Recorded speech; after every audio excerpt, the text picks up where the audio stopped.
Muy buenas noches a todos y bienvenidos a otro encuentro literario aquí en la Feria Iberoamericana del Libro. Esta noche tenemos un invitado muy especial, es Javier Saldarriaga Cadavid, y es para mí todo un honor que esté aquí. Bienvenido, Javier, aquí a este encuentro literario hoy. Muchas gracias, Andrea. Buenas noches para todos los que nos acompañan y para todos los organizadores de la Feria del Libro Hispanoamericana de Canadá. Muchas gracias, Javier. Ahora vamos a empezar con tu biografía. Javier Saldarriaga Cadavid es abogado de la Universidad de Medellín, miembro del taller de escritores de la Biblioteca Pública Piloto de la ciudad.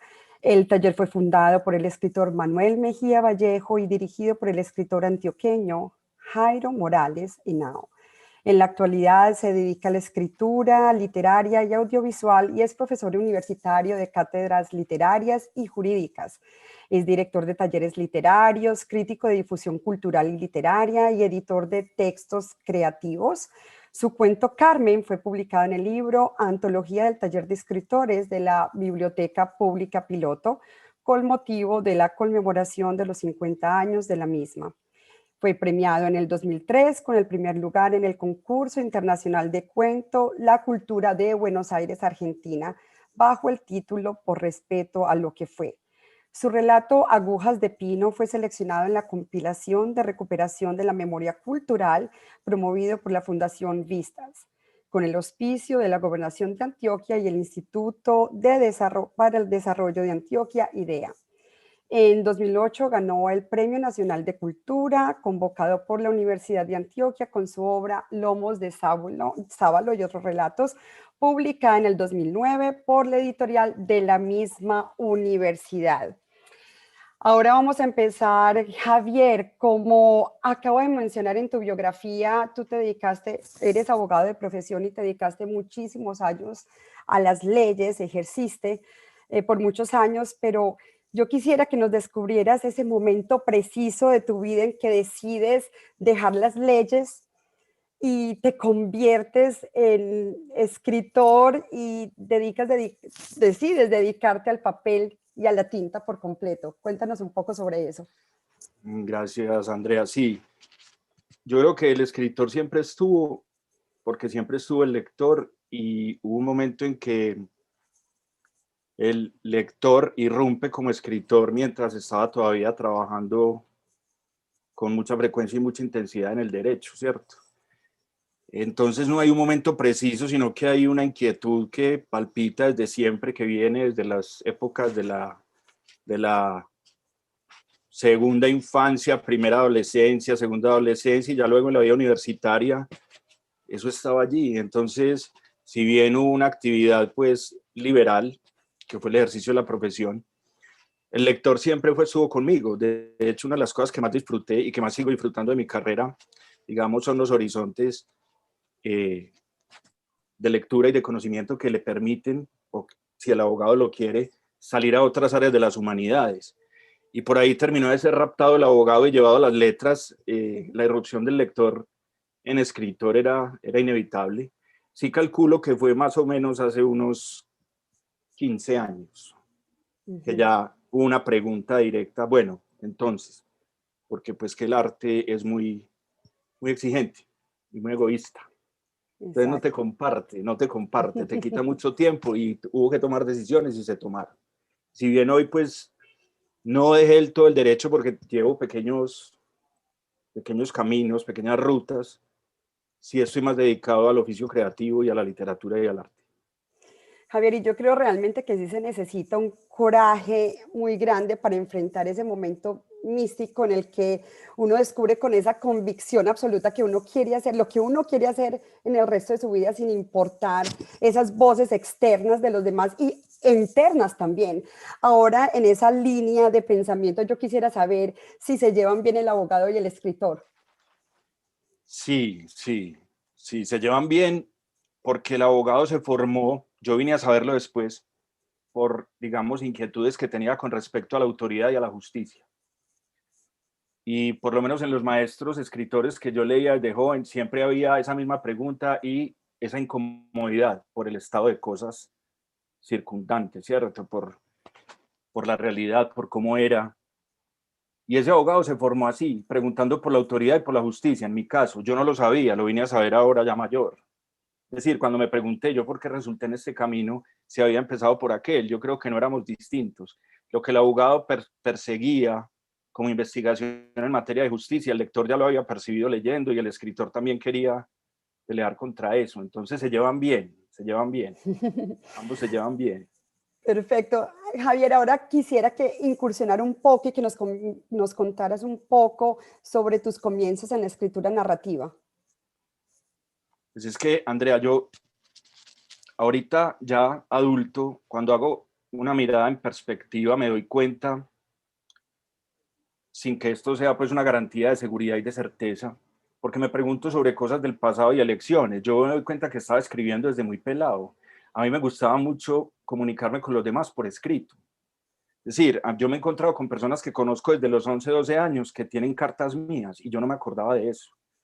Cuando desde muy niño en el barrio tenía relaciones ya de amistad o amorosas, esos primeros amores, a mí me gustaba siempre decir las cosas por escrito. Entonces yo creo que el narrador estaba. No estoy diciendo que lo hiciera bien o mal, sino que tenía un sentimiento de muchísima intimidad con la palabra y me gustaba la palabra escrita para decir lo que quería decir cuando lo consideraba importante. Entonces el narrador como tal estuvo siempre. Ahora, ya el narrador pensando, quiero narrar, quiero escribir, ese sí surge como consecuencia de las ondas sísmicas del lector. Y ese surge por ahí a los 24, 25 años, con unas obras que estaba leyendo en aquel momento que varias veces me hicieron cerrar la página y pensar, yo seré capaz de producir esto en alguien que lea, esta emoción que yo tengo, ¿cierto? Esta conmoción, esta catarsis. Y ya me empecé a inquietar por eso e intenté escribir esos primeros relatos. Mm, excelente, Javier. Ahora, ahondando y aprovechando que llegaste a ese punto, quisiera que nos contaras cómo trabajas, cuál es tu método de escritura y si tienes un horario específico para hacerlo. Sí, yo a veces soy muy ordenado y a veces soy muy caótico. Eh, quiero, quiero sí decirte que yo siempre estoy escribiendo porque como mínimo siempre estoy leyendo. No hay un solo día en el que no esté leyendo.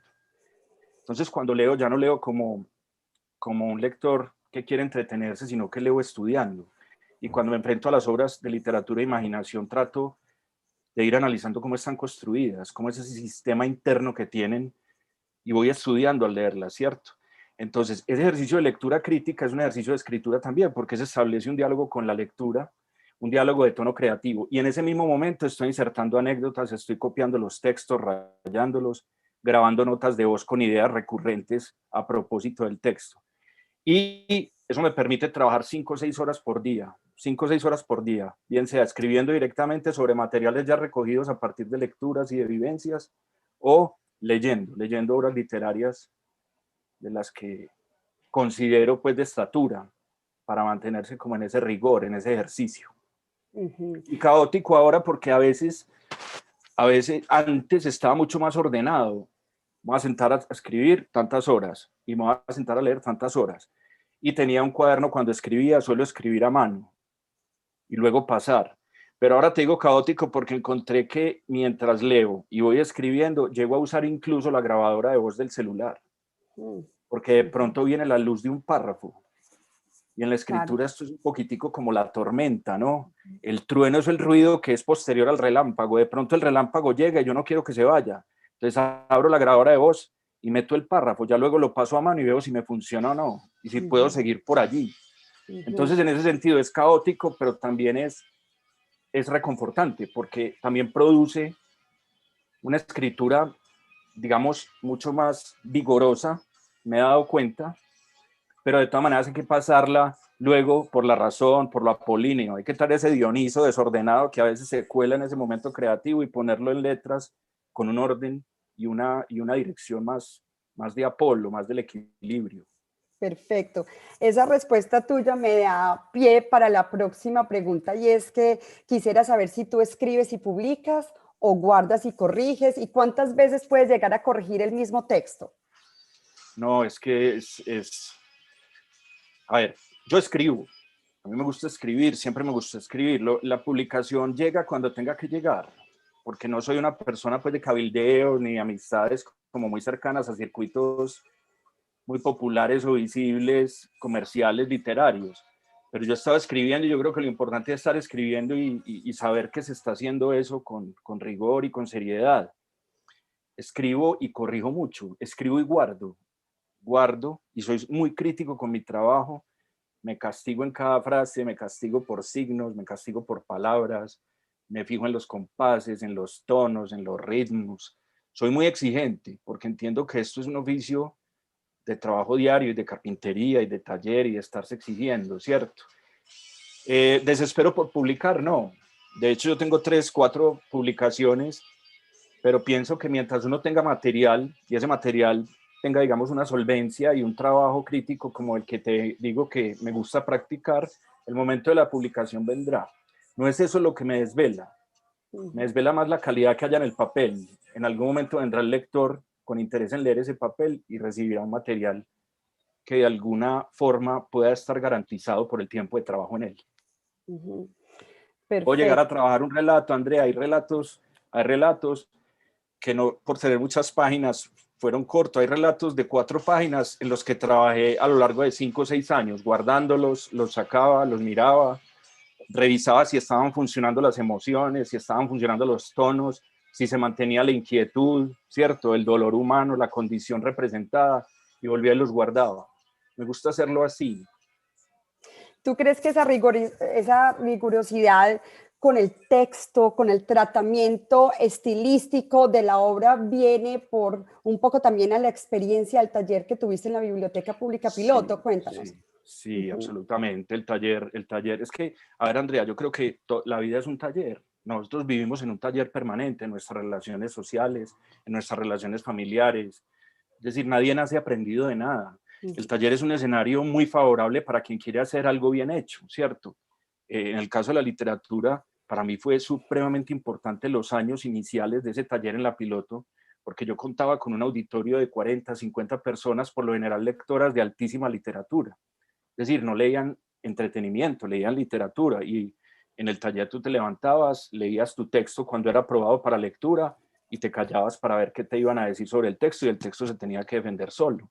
Entonces, mientras tú ibas encontrando tu voz, persiguiendo tu voz, luchando con tus influencias, con tus miedos, con tus temores, tú recibías críticas, y eran críticas duras, duras. Eso te obligaba a replantearte, bueno, es el camino de la crítica, que es el necesario para el artista, el que eres capaz de seguir. A mí el taller me formó en eso. Antes del taller pensaba que tal vez las cosas quedaban bien escritas, con cierta ingenuidad y cierto romanticismo de que salían muy bien de mis manos, de que no era sino redactarlas y ya. El taller me dio a mí un sentimiento crítico importantísimo, y incluso cuando no tenemos sesiones de taller, uno se aparta del 6, 7 meses, 2 años, uno tiene el taller con uno lo carga con uno. Yo tengo esas 50, 60 voces que me leyeron en aquel periodo formativo, las llevo conmigo, y a veces soy capaz de saber que algo debo prestarle atención en el texto a algún fragmento en particular, porque no, es cacofónico, porque no es eufónico, porque está disonante, porque sobra, porque es demasiado expresivo, porque es dulzón. El taller me sirvió para eso, para fortalecer, digamos, la expectativa del autor frente a la crítica, porque es que el lector tiene el libro en la mesa de noche y uno no va a estar para defender el libro se tiene que defender solo, ¿sí? Y en el taller uno aprende eso, estando allí, viendo cómo te apalean un poquito, en un buen sentido, porque las críticas van dirigidas al texto, tú te acostumbras a que el juicio del lector está por fuera de tus manos. Tú tienes que tratar de hacer lo posible porque ese juicio pueda ser, aun cuando desfavorable desde el gusto, impecable desde la estructura y la construcción de la obra, porque el lector pueda decir, no me gustó, pero no puede decir que está mal hecho, que es torpe. El taller Perfecto. te sirve sobre todo para esto, para entender que belleza y placer, belleza y gusto son cosas diferentes. Y eso te ayuda en el oficio de escribir. No le puedes gustar a todo el mundo. Lo que sí tratas de aspirar es que el lector vea que tu obra está bien construida, es solvente, es sólida. Exacto. Ahora veo muy bien el profundo impacto que tuvo el taller y que realmente tú consideras Sí, que es muy necesario como escritor tener ese sí, bagaje y ese taller y esas herramientas. sí, Ahora, sí. Javier, yo quisiera que nos contaras un poco sobre tu obra Lomos de Sábalo y otros relatos. Cuéntanos un poco sobre la obra. ¿Cómo surgió? Yo soy un gran admirador de los relatos, de lo que llamamos en narrativa cuento. El cuento, dijo alguien alguna vez, que era el soneto de la prosa. Esa definición, que es bellísima, te muestra las implicaciones que tiene ser capaz de escribir en pocas páginas con una intensidad sostenida de principio a fin.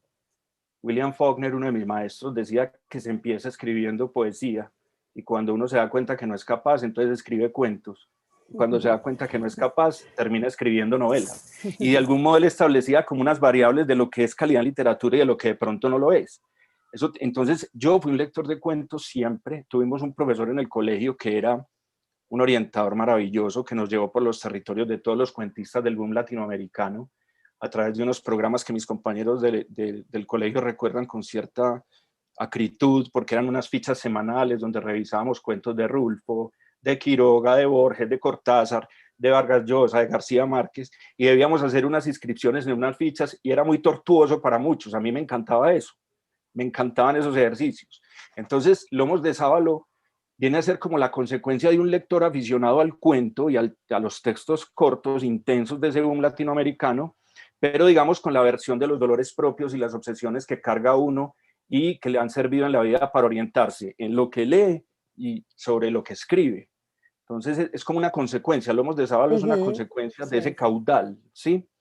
Y empecé, por supuesto, tratando de contener o de meter en pequeñas anécdotas, una intensidad que sea capaz de dar cuenta de una apreciación, de un momento en el tiempo, de un dolor humano concreto, específico. El personaje salió después, los títulos llegaron al final, pero así fue como surgió Lomos de Sábalo y se empezó a escribir hace muchos años.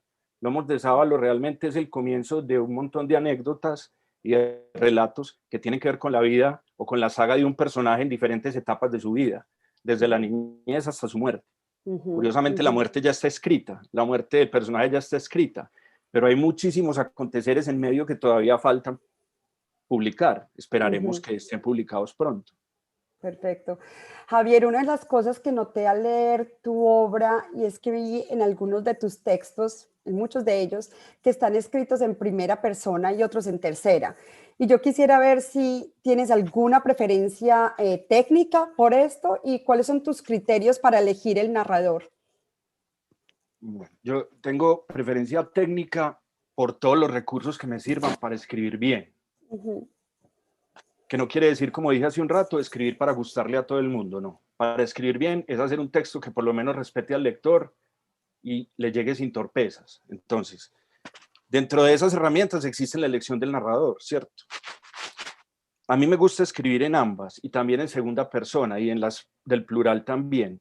En el libro hay primera y tercera, como tú dices, porque la primera persona me permite cierta cercanía con la emotividad del personaje.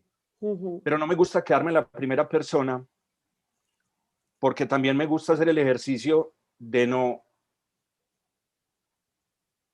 parapetarme detrás de la facilidad de la subjetividad, porque lo que estoy viendo mucho en literatura últimamente es que la gente, con el pretexto de que el narrador es en primera persona, digamos, se pierde la riqueza expresiva del lenguaje y el pretexto es, no, porque como está en primera persona es la subjetividad la que está hablando y así piensa y habla él. A mí me gusta salirme de la comodidad de la primera persona, que es un narrador que fue muy exitoso en el romanticismo porque exaltaba la subjetividad y pues se manifestaba mediante cartas, etcétera.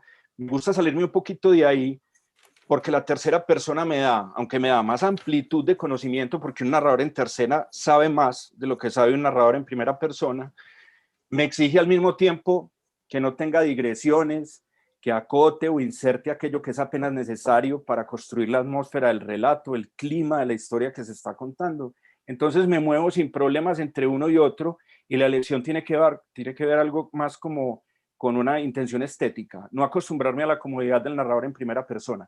Un escritor al que admiro mucho, permíteme que lo diga, Fernando Vallejo, al que admiro mucho especialmente por tres libros, las tres biografías, tanto Chapolas Negras, la biografía de Silva, El Mensajero, la biografía de Barbajacó, y El Cuervo Blanco, la biografía de Rufino José.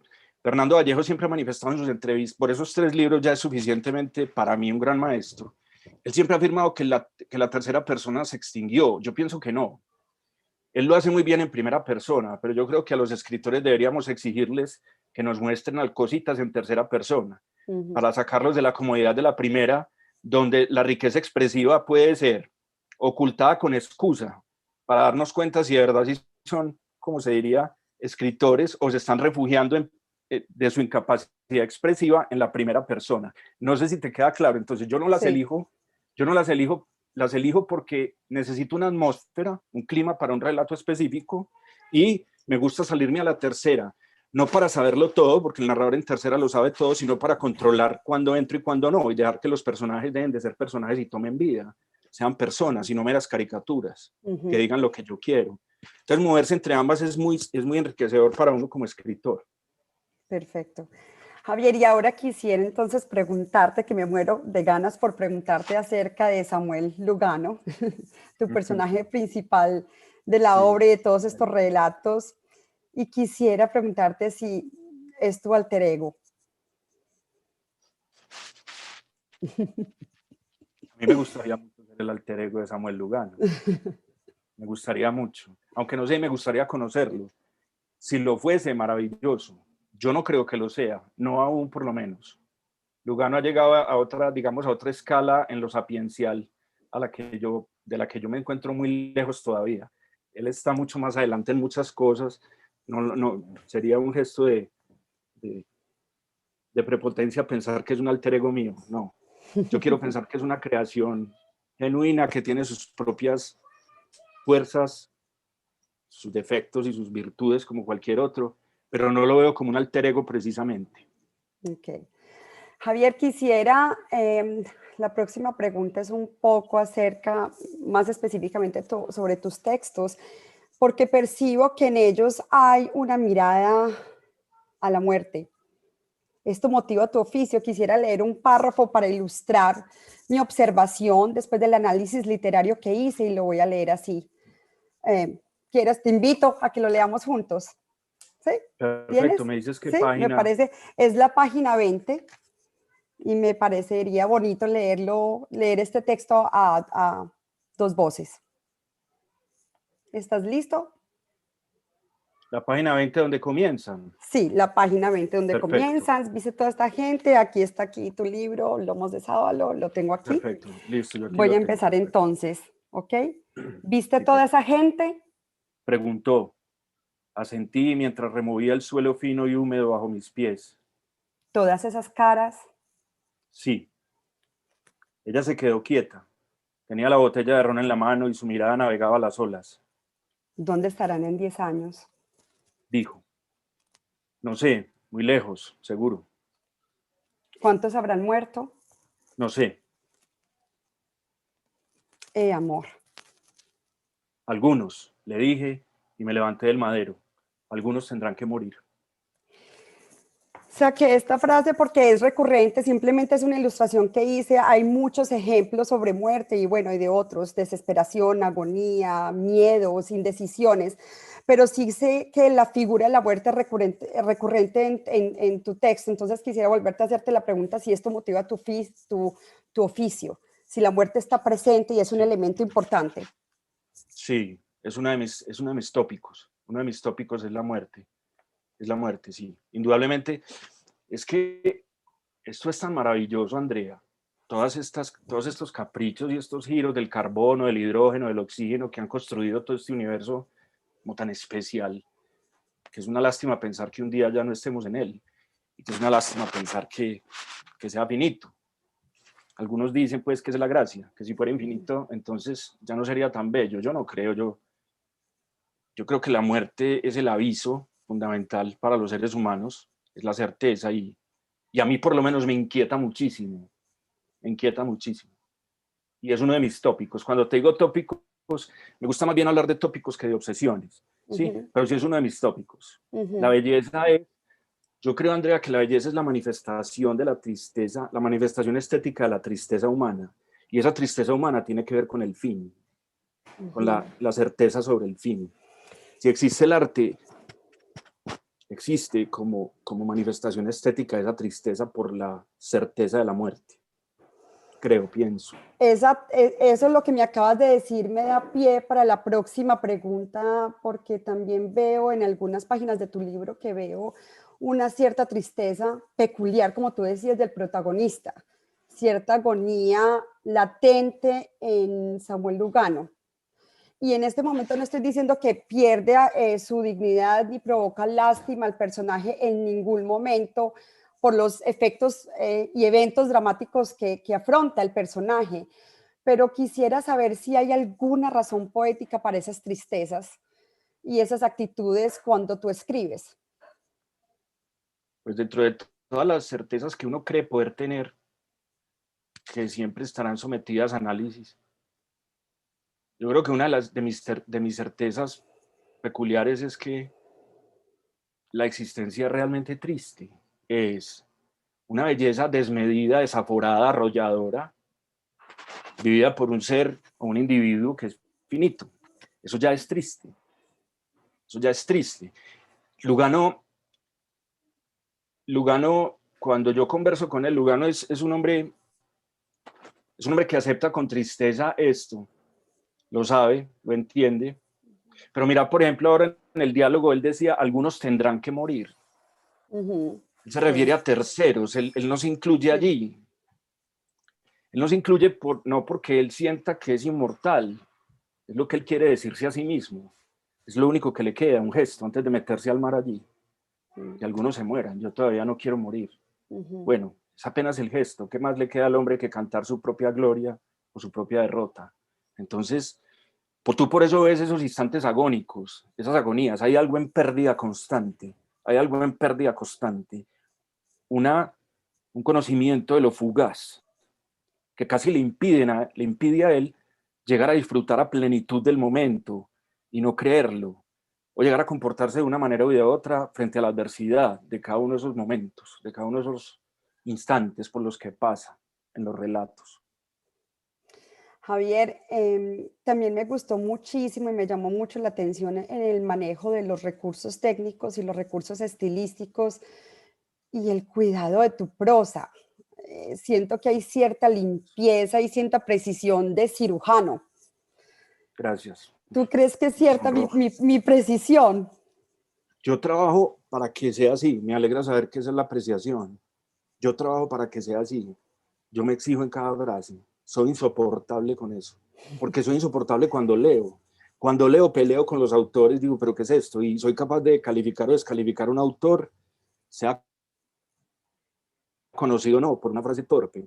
Porque es que yo entiendo que esto es un oficio para enaltecer el espíritu, y el espíritu tiene que salirse de lo cotidiano para ser enaltecido. Lo cotidiano es una narración periodística, plana, fácil.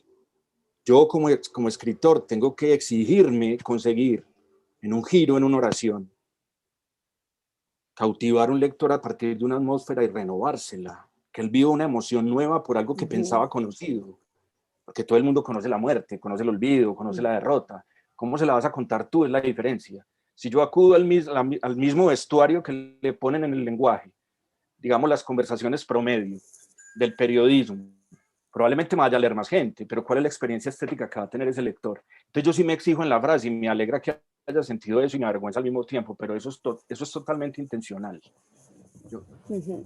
Sí, eso es Se intencional. siente. Lo sentí completamente a lo largo de toda tu obra, así que sí, eso es lo que más me impresionó es la precisión tan grande y el recurso estilístico. Se ve que es una herramienta y una narración muy particular y muy detenida, muy minuciosa del oficio de la escritura, muy minuciosa, puntillosa, sí. puntillosa. Exactamente, eso lo noté. Sí, yo no redacto para entregarle a otro, no. Cuando entiendo que el relato lleva añejado un tiempo, se lo entrego a lectores que conozco que son igual de puntillosos que yo, para que lo rayen y yo les digo, acábenlo. Si vuelve herido, pero en pie, yo sé que tengo algo. A veces no vuelve, a veces vuelve el papel doblado, ¿sí? Ya sé que no hubo nada, que no pasó nada ahí. Pero yo me exijo desde que lo hago hasta a quien se lo paso para que lo mire y lo castigue. Javier, quisiera hacer aquí la lectura, una disección En Sí, este análisis literario de tu obra debió haber sido La lluvia, la lluvia. de la página 29, y voy a leerlo acá. El domingo, continuó Lugano, si el tiempo ayuda, hay pargos y róbalos grandes junto a la barrera. ¿Y barracudas? No, no, no, no, negó el hombre. Esas todavía no. Quiero matar una barracuda. Lugano se percató de que el muchacho seguía mirándole la cicatriz. Esta, le dijo pasándose un dedo a todo lo largo del costurón, es muy larga para ese brazo. No importa. Lugano se vació el ripio que había servido en la copa, la puso nuevamente sobre el maderamen y volvió a mirar a Nicolás. A cada hombre le llegan sus golpes, Nico, le dijo al chico, y a cada uno le quedan sus heridas. Quise hacer el análisis de esta frase porque en la obra vi que hay muchos silencios en tu prosa. Es decir, no hay muchas explicaciones, salvo ciertas expresiones eventuales e indirectas de algún personaje específico. Lo entiendo por la reiteración en cada de los textos. ¿Podríamos decir de que hace parte de tu estilo literario? Sí, sí, sí. Sí, hay muchos silencios, Andrea. El silencio es, yo pretendo que el silencio quede incorporado con fuerza expresiva. Así como la frase es para la fuerza expresiva, apunta, digamos, en una dirección o con una intención estética en el lector, el silencio también. A mí Ujú, me gusta que el lector trabaje conmigo. O sea, yo no se lo voy a decir todo. Yo quiero que el lector sienta todo lo que no se le dice por cómo se le manifiesta lo que sí se le dice. Es que, digamos, a lo que yo le apuesto hay muchos estilos y hay muchas intenciones diferentes en el mundo creativo. A mí me gusta esa escuela de la potencia expresiva del silencio, pero no porque entonces no se diga nada, no a llegar a los extremos pues de no decir nada, sino construir una atmósfera, tratar de manejar un diálogo, unas intervenciones que si bien aluden al objeto de la anécdota, están revelando cosas que no se le van a decir al lector. El lector debe ser capaz de ir desentrañando la información que intencionalmente se le escamoteó. Yo, cuando uno escribe, Andrea, por lo menos en mi caso, yo pienso en una clase de lector.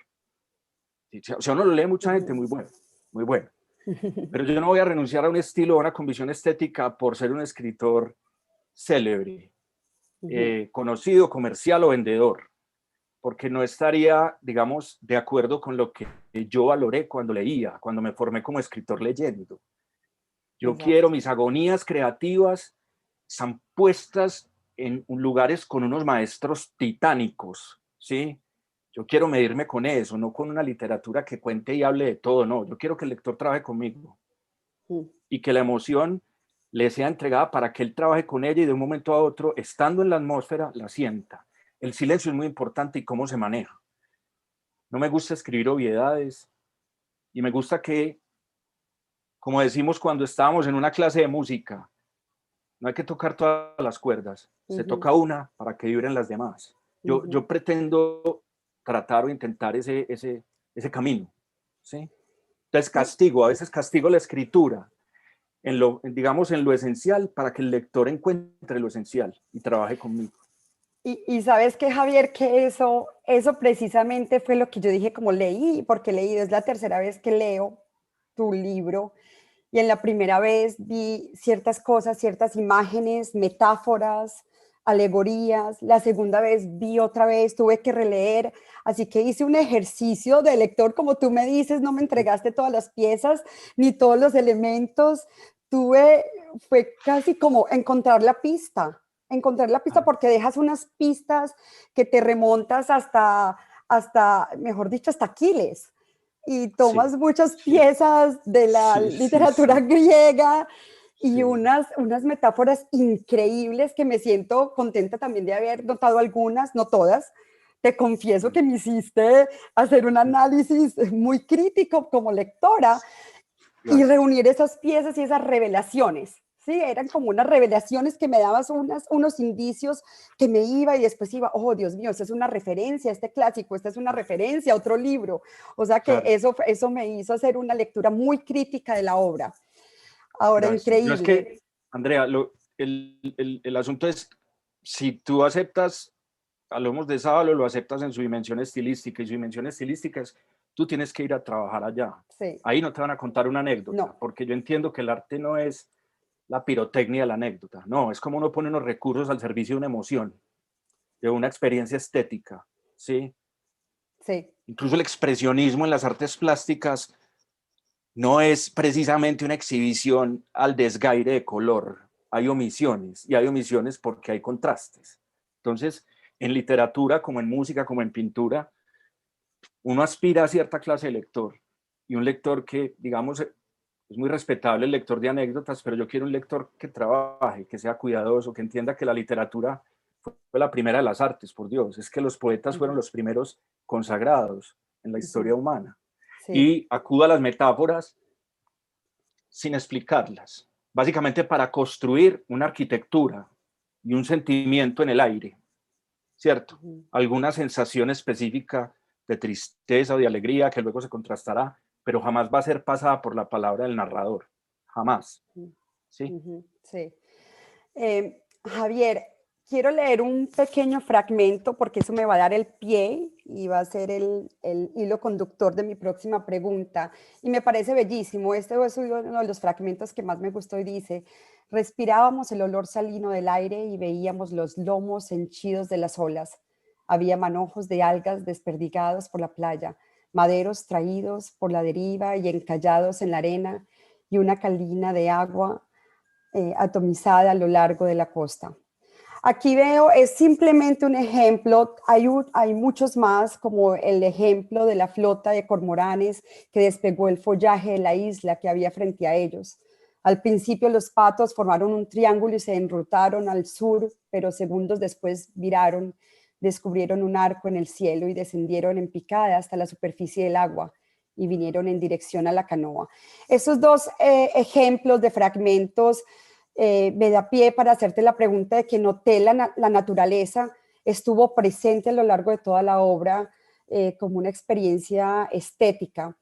Las imágenes del mar, como lo vengo a decir, el río, la playa, los atardeceres, los sonidos de los insectos, de los animales, la mantis, en tu cuento Mantis, es otro ejemplo de imágenes muy fuertes y siempre presentes inclusive en los relatos urbanos. Entonces yo creo que podríamos decir entonces que la naturaleza es ese otro personaje vital en todas tus historias y tus relatos. Me sorprende, sí, lo es, y es una intención, que el mundo de Lugano esté representado. Muchas veces es el mundo circunstante el que va a contarle al lector cuál es la emoción que está atravesando Lugano, más que sus propias palabras. Y la naturaleza es el eco de nuestro sentimiento por la vida, nuestra relación con ella. Eso está ahí, es una música permanente, es una canción todos los días, ¿cierto? Eso Y lo no voy a entrar en los noté. lugares comunes de la apreciación de lo simple y todo lo demás. En mi vida, la naturaleza está presente desde muy pequeño. Yo siempre fui un niño alucinado con el viento, las montañas, el sol, el mar, los animales, y procuro que en la prosa haya un contexto, un mundo, ¿cierto? Una circunstancia natural, porque entiendo que la emoción humana hace parte de toda esa diáspora existencial en la que estamos envueltos. Existir es tan misterioso, que es imposible concebirlo por fuera de la naturaleza, es imposible. De allí mi respeto, y la utilizo en la prosa, la utilizo para que exista, palpite, respire y le sople claves al lector cuando lee. Qué bonito eso, qué hermoso eso, me encantó esa última Gracias. frase, Javier. Y yo creo que también esa naturaleza es el macrocosmos y el microcosmos, porque yo sentí varias veces en tu obra que era esa cosmogonía y esa interacción, esa amalgama tan perfecta entre el macrocosmos y el microcosmos, como decías, lo que pasaba en el macrocosmos, la naturaleza se dibujaba en el microcosmos, viceversa, y también es como las metáforas, las alegorías, todas estas representaciones estéticas tan precisas me hacían ver como una película, y eso es un poco lo que pasa en la cinematografía, ¿no? El macrocosmos y el microcosmos en equilibrio o desequilibrio, entonces me pareció muy bonito eso. Gracias, Ahora, gracias, Andrea. sí, ahora Javier, me Gracias. gustaría que en esta segunda parte de esta conversación tan interesante habláramos sobre el lector. La primera parte creo que hablamos del escritor. Ahora me gustaría que habláramos del lector porque sabemos que hay una relación directa, simbiótica, Sí, y sabemos que un buen escritor parte de la base de un buen lector, ¿sí? Por sí, no, sí, naturaleza. claro, claro. Así que me gustaría que nos contaras acerca del primer libro que leíste y de la primera historia que escribiste. No, pues es que esto es una locura, o sea, mi vida con la lectura es una locura, Andrea, yo te lo puedo decir, hasta yo mismo a veces me miro y me río, porque, a ver, a mí me angustia, por eso es que necesito amigos lectores para que me sugieran qué leer, porque no hay tiempo de leerlo todo, me angustia que la vida sea tan cortica y no poder leer todo lo que fue escrito antes de nosotros. Toda esa sabiduría que viene del tiempo y esas oleadas sapienciales que los dejaron los antiguos. Hoy nos dicen pues que hubo un terremoto entre Turquía y Grecia y qué tristeza, pero es Sí. que allá está temblando desde hace 25 siglos y a nosotros se nos olvidó. Y hay tanto para leerles que y yo soy un lector como tan ambicioso que de verdad que una de las cosas que más tristeza me da de saberme mortal es que no voy a alcanzar a leer lo que quiero leer. Yo recuerdo el día que yo aprendí a combinar los sonidos de las sílabas, Andrea, nadie me cree, pero yo me acuerdo ir en la banca de atrás del carro con mis papás y estarlos enloqueciendo, leyendo todos los letreros de la calle, pegando las sílabas. Para mí eso fue como, digamos, uno de los momentos más refulgentes de mi existencia. Y luego empezar a leer en claves de oraciones y de párrafos, hasta que llega un momento, yo no me acuerdo el primer libro leído, pero sí me acuerdo de hábitos de lectura que me inculcaron mis padres. Y sí me acuerdo especialmente de un libro que a los 14 años me dijo, no hay nada más rico que esto, leer. Y era un libro sobre pesca, un libro sobre un viejo pescador que estaba 3 días en el mar luchando con un gran vela. Y como yo había ido a pescar, porque mi padre me había llevado a pescar, para mí leer ese libro fue como una revelación. Todo lo que yo no le había escuchado a él verbalmente, yo entendí que me lo decía a través del libro y a través de nuestros viajes de pesca. El viejo y el El mar viejo fue mar. ese primer Sí. libro. El viejo y el mar fue ese primer libro que yo conservé con mucho cariño y lo he leído muchísimas veces y cada vez que se lee hay una expectativa nueva, un horizonte nuevo. Siendo una anécdota tan simple, en eso radica su belleza perpetua. Y recuerdo otros, por supuesto, pero el lector ha sido el primero. El escritor sale de ahí y sí me considero un lector alucinado. Me gusta alucinar cuando leo, me gusta, me emociona, me emociona. Son cosas que si se dicen suenan cursis, pero es que yo me emociono. Hay gente que se emociona en el cine o en el teatro, yo también, pero en la lectura yo me emociono más que en cualquier otra cosa. Sobre todo cuando una lectura me resulta inteligente, estimulante, ¿cierto? Propositiva. Ahí me siento más vivo que en cualquier otro momento. Bueno, y aprovechando esta emoción, ¿me podrías contar qué personaje de un libro eh, que leíste te hubiera gustado ser y conocer o crear también? Uy, uy, uy, uy, crear, Andrea. Oh, te voy a decir cuáles me hubiera gustado crear. Me hubiera gustado escribir más sobre Caín. Me hubiera gustado escribir 2 o 3 partes de los evangelios cuando se menciona a Salomé, a la bailarina que baila para que Herodías pueda mandarle a cortar la cabeza al Bautista. Esa historia que apenas tiene 4 renglones en esos evangelios me parece maravillosa. Me hubiera gustado que Moisés fuera creación mía. Me hubiera encantado crear a Aquiles y a Ulises, a todos los aqueos, especialmente a Ajax, a Diomedes, a Aquiles y a Ulises. Y si nos venimos más para acá, me hubiera gustado escribir una obra que se llama Moby Dick, de Herman Melville, Mm. o escribir La letra escarlata de Nathaniel Hawthorne, y conocer a Hester Prynne, a la heroína. Esa me hubiera gustado. Y de Latinoamérica, me hubiera encantado ser el dueño, pero que me perdone el maestro que todavía vive, ser el autor de La guerra del fin del mundo de Mario Vargas Llosa. La arquitectura y la construcción, y digamos todas las conexiones y los recursos que hay empleados en esa obra hacen que para mí, en mi concepto, sea una de las 5 obras de la literatura latinoamericana de todos los tiempos, sin duda. La guerra del fin del mundo. No, Andrea, Sí. me metes en un viaje. Yo hubiera querido escribir El Conde de Montecristo de Alejandro Dumas, ese personaje de Edmond Dantes, que si bien es una novela con, digamos, menor calidad literaria que las otras que acabo de mencionar, ese personaje es maravilloso, no, montones.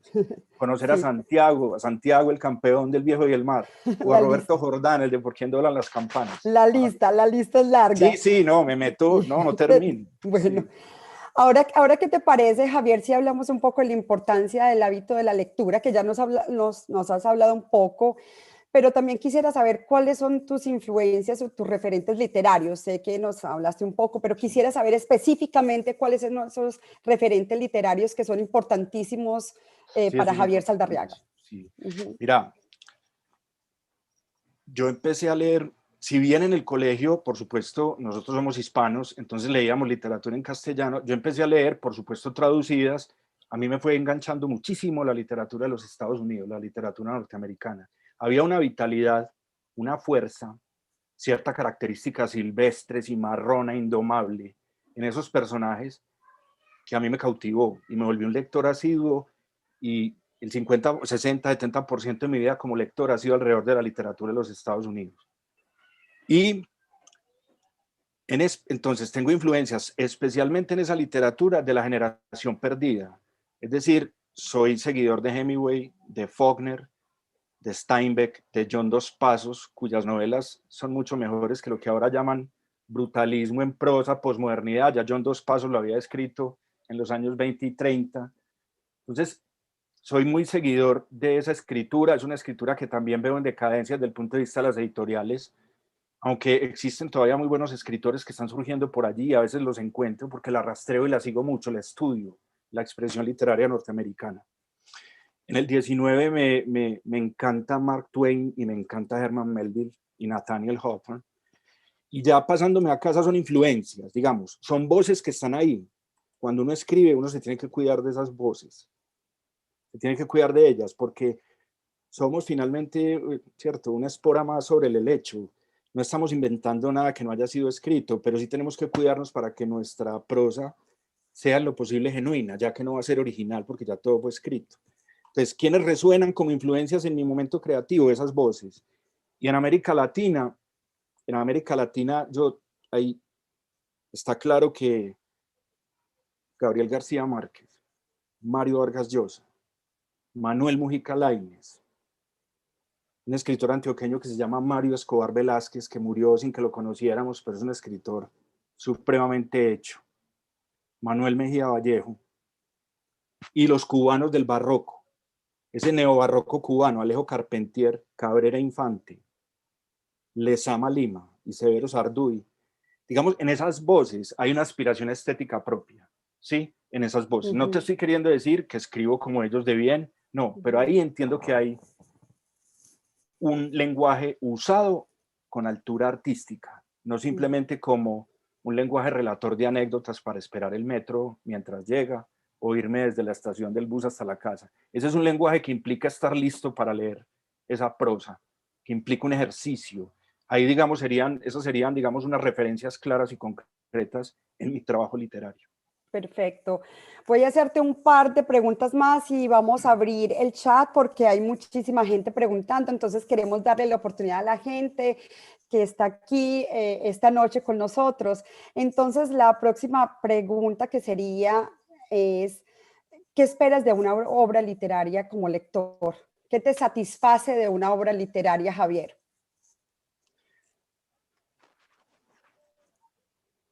La palabra escritor y la palabra artista son dos palabras que están muy depreciadas en nuestros días. A todo el mundo se le dice artista, a todo el mundo escritor. Yo que espero que me diga una hora para mirar al autor que está ahí sobre el título y decir, este es escritor en serio. Riqueza expresiva, esplendor estético. Es decir, que yo sienta que entré a un lenguaje que se renovó. Salga de la obra y yo diga, el lenguaje cambió para siempre para mí en este instante. Las palabras habituales y cotidianas de la comunicación humana se secaron, se arrugaron, ¿sí?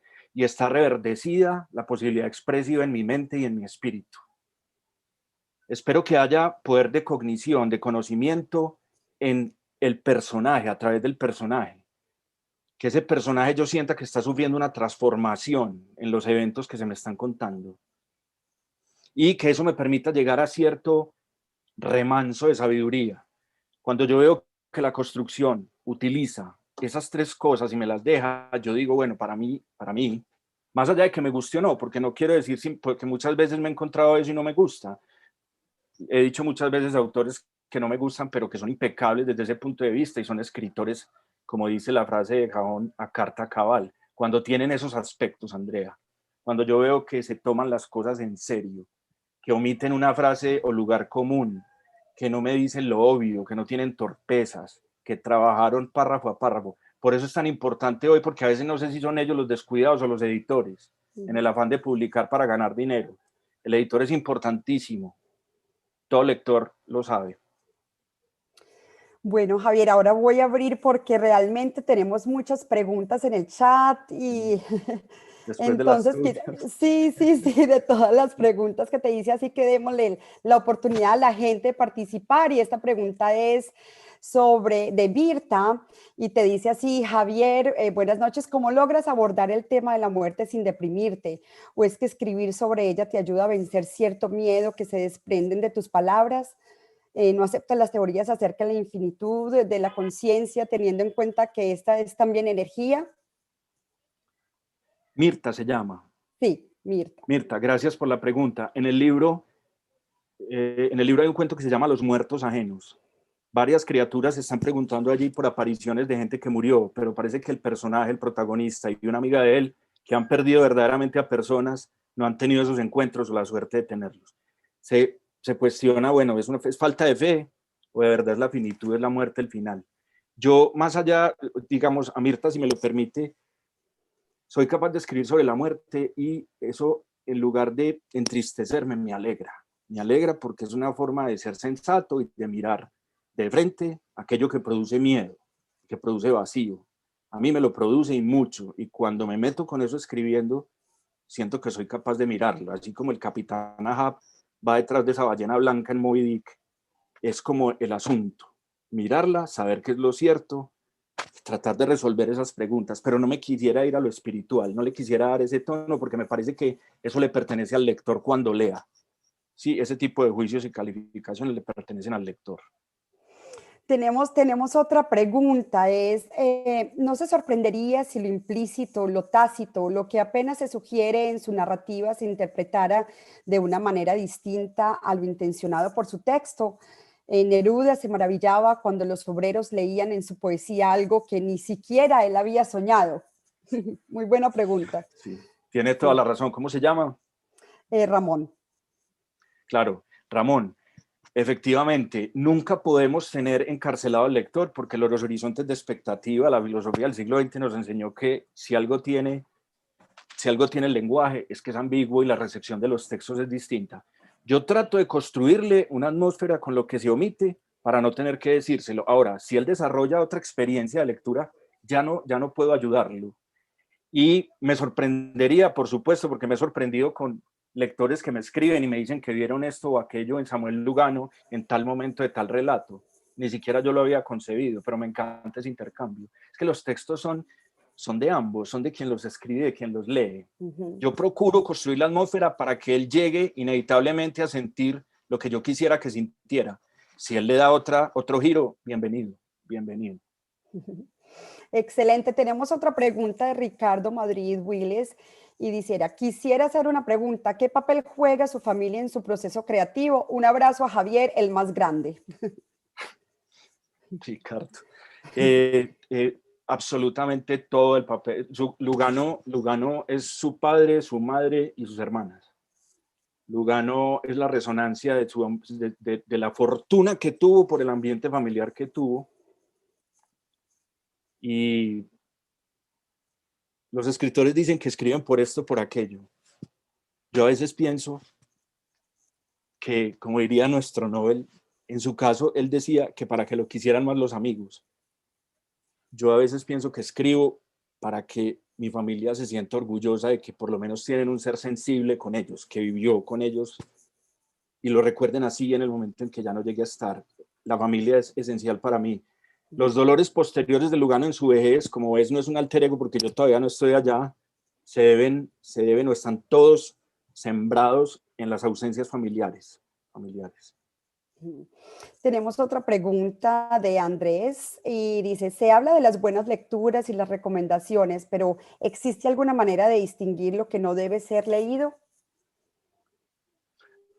Yo soy muy buena, me encanta que me pregunten esto. Quienes han trabajado conmigo en talleres saben que yo soy bastante caprichoso y fundada una amistad o una relación de trabajo con el tallerista, me atrevo a hacerle bromas y a decir, no perdas el tiempo leyendo esto o aquello, si te gustan esos temas, andate por acá. Pero la democracia obliga que el lector lea lo que quiera. Ahora, si yo soy un lector que me he calificado a lo largo del tiempo en este asunto que es la literatura, ¿por qué no sugerirle, sin impedirle al muchacho que lea en la línea que él quiera leer, sugerirle títulos, sugerirle al lector, así sea mayor que uno, nombres, a ver si él de pronto encuentra la cuerda que tocaron y siente vibrar las propias? Es eso, porque la literatura va a seguir teniendo su estatuto artístico, así exista narración de entretenimiento que nos quieran vender como literatura y que se venda mucho. El asunto no es ese, el asunto es escribir con la convicción de que hubo un Virgilio, hubo un Horacio, hubo un Homero, hubo una Safo, y que hicieron de esto un culto a la belleza. Y la belleza, si bien dirá la filosofía por ahí muy adelante, está en los ojos del que la observa, sí tiene patrones objetivos. Hay sorpresas que nos da en momentos en los que nos vemos todos afirmando al mismo tiempo, qué belleza. Luego, si hay un rastro que queda ahí, por lo menos cierta dignidad para que el material literario sea literario y no sea simplemente una redacción comercial. Mm. Qué reflexión tan profunda, Javier. Y quisiera volverte un poco hacia la última pregunta y volverte un poco hacia esa relación de lectura y escritura, porque me parece muy importante en el trabajo de un escritor. ¿Tú crees que existen riesgos con las influencias y cuando se le da un papel creativo en la lectura? Son inevitables y los riesgos están en cada segundo. Por eso hay que trabajar tan concretamente en la frase. Preguntarse, ¿estoy escribiendo yo o está escribiendo mi versión mimética de este autor que leo tanto? A mí, por ejemplo, me gusta alternar lectura literaria con lectura comercial, porque eso me ayuda a disipar las voces potentes. Yo sé que las comerciales no me toman, no me hacen daño. Las voces potentes, las verdaderamente serias que están detrás, sí me pueden robar y no darme cuenta. Entonces, uno tiene que estar muy alerta, porque esos son espíritus vivos, almas antiguas, y si uno se descuida, lo poseen. Y uno termina simplemente repitiendo como un eco algo que ya fue escrito con un estilo específico. Entonces uno tiene que abrirse un espacio. Eso es lo que yo siento que ocurre. Una tirantez y hay momentos de amor y de odio con esos autores que lo fundan a uno desde la lectura. Porque uno como autor se funda no solo viviendo, sino que se funda leyendo. Esas voces potentes hay que estar muy, muy atento. Ahora, que ellas te influyan, que te digan, tenés una influencia de este o aquel, maravilloso. Es que no hay nada nuevo, no se escribe sobre una tabla, sobre el vacío, non c'è tabula rasa, decían por ahí, no hay tabla al vacío, somos resonancias de viejas quejas. Los estilos determinan qué tan genuina o no sea nuestra propia prosa. Entonces la influencia hay que recibirla, pero mantenerse alerta para que ella no ocupe tu trabajo y termine como un espíritu adentro tuyo dictándote qué tienes que decir. Y tratando no de que no las copies y de que no afecten lo posible la originalidad de tu trabajo. Javier, muy interesante todas estas reflexiones. Gracias. Para terminar, me gustaría preguntarte qué estás leyendo y qué estás escribiendo ahora. En este momento, bueno, yo terminé hace poco una colección de relatos. No se debe hablar nunca sobre lo que no ha sido publicado. Yo eso siento que ya admiten lectura, ya admiten lectura. Ya sería capaz de dejarlos ir sin miedo a que los castiguen o los aplaudan. Sé que están íntegros, sé que no puedo darles más y que tienen que ver con las aguas. De nuevo, la naturaleza va a estar ahí presente. Y la inestabilidad de los reflejos en el agua que hay en esas anécdotas, en las almas de esos protagonistas. Tengo un proyecto de novela que vengo trabajando hace mucho tiempo y sin afán. Yo lo único que pido al fatum, al destino, es que, bueno, yo tenga vida para poder desarrollar lo que tengo, lo que vengo trabajando. Y últimamente estoy leyendo filosofía, mucha filosofía, densa, densa, de esas que a veces cierro y digo, ¿dónde estoy? ¿Dónde me metí? Pero me gusta porque me genera retos. Y también estoy leyendo, releyendo en realidad, un autor del trascendentalismo estadounidense que se llama Ralph Waldo Emerson, releyéndolo y releyendo a Henry David Thoreau, en este mundo como tan politizado de bipolaridades, que si eligen a este y todas esas redes sociales a toda hora infestadas de discusiones políticas, quién debe ser presidente aquí o allá. Esos trascendentales me recuerdan que nuestro lugar en la existencia como artistas tal vez es un lugar distante a eso, distante al panfleto y a la reivindicación y a la militancia, y más bien una reflexión sobre la trascendencia del individuo a través de las manifestaciones que pueda brindarle a los que tiene cerca. Entonces ando como en esas lecturas. Y siempre, por supuesto, siempre los clásicos abiertos. No los leo, digamos, de una manera ordenada. Abro la Ilíada y donde me cae empiezo a leer. Hablo de Odisea y donde me cae empiezo a leer. Igual agarro a Sófocles, a Esquilo, a Eurípides. Los mantengo siempre cerca. Y lo mismo las otras obras que ya te he mencionado a lo largo de la conversación, que vuelvo a leerlas. Perfecto. Javier, eres todo un orador, como siempre, catedrático. Perdón, Y alma de profesor, no, excelente, no, al contrario, te estoy diciendo, nos podríamos aquí quedar toda la noche porque tienes mucho conocimiento y reflexiones muy profundas y muy directas de los escritores. Yo creo que todos los escritores que nos están escuchando y la gente en general, da como la importancia, el mensaje es del oficio del escritor, yo creo la importancia, la rigurosidad que debe ser y debe asumirse el ejercicio de la escritura como toda una profesión, con claro. mucha responsabilidad y mucho profesionalismo. Claro, así que muchas gracias, Javier, por haber aceptado nuestra invitación y esperamos que el próximo año estés aquí en Canadá con nosotros. Gracias. Si me Y que nos invitan, cuentes, estaré. claro que sí, que nos cuentes más acerca de tus relatos y de tus cuentos, y te deseo muchos éxitos con tus talleres y tus proyectos de papel con tinta. Nuevamente mostramos aquí Lomos de Sábalo y otros relatos, que fue Premio Nacional de Cultura y de Cuento de la Universidad de Antioquia. Gracias. Así que Javier, muchísimas gracias. Gracias a toda la gente que nos acompañó esta noche de viernes 30 de octubre del 2020. Los esperamos mañana con otros eventos literarios, que hay lectura de poesía y prosa y unos eventos bellísimos también aquí en la Feria Iberoamericana del Libro en Canadá. Muchísimas gracias a todos y los esperamos mañana. Gracias, Javier. Gracias a todos. Hasta luego. Gracias.